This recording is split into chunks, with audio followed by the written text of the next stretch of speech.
Hey Tigers, welcome back to math. Today we are going to talk about the distributive properties. So if you'll get out your journal and open to your table of contents, our title is going to be Distributive Property.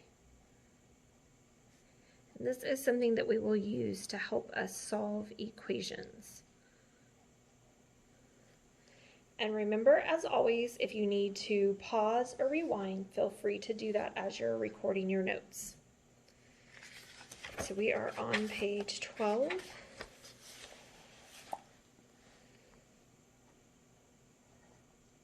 This is distributive property.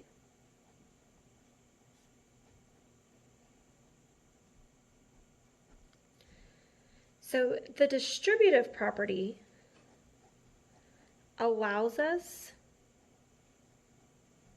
to simplify an expression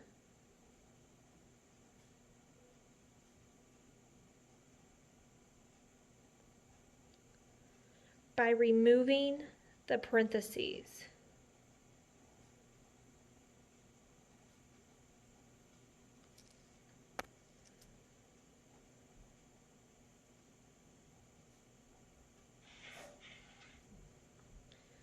Okay, so the distributive property allows us to simplify an expression by removing the parentheses.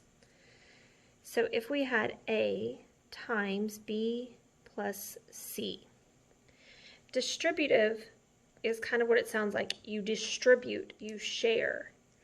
So the A is distributed to the B with multiplication, because remember that's always what it means when we have numbers or letters separated by parentheses.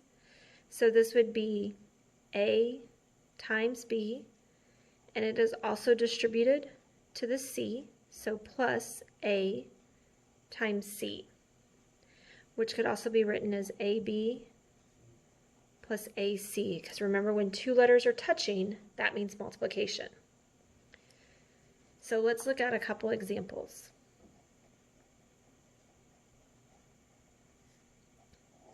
First example, if we have 7 times x plus 8, we are going to distribute, that 7 means 7 times x and 7 times 8.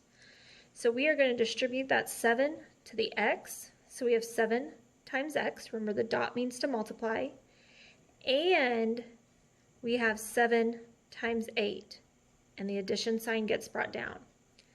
So 7 times x is 7x, plus 7 times 8 is 56.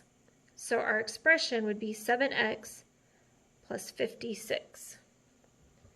That's the simplified version of that expression. Remember, yesterday we simplified expressions. We're still doing that, just now we're distributing within. So let's look at example number 2. 6 times 3x minus 8.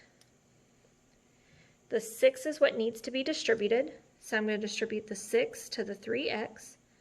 So 6 times 3x. And then I'm going to distribute to the 8. 6 times 8. And we can use subtraction. So 6 times 3x is 18x, minus 6 times 8 is 48. So that would be my expression.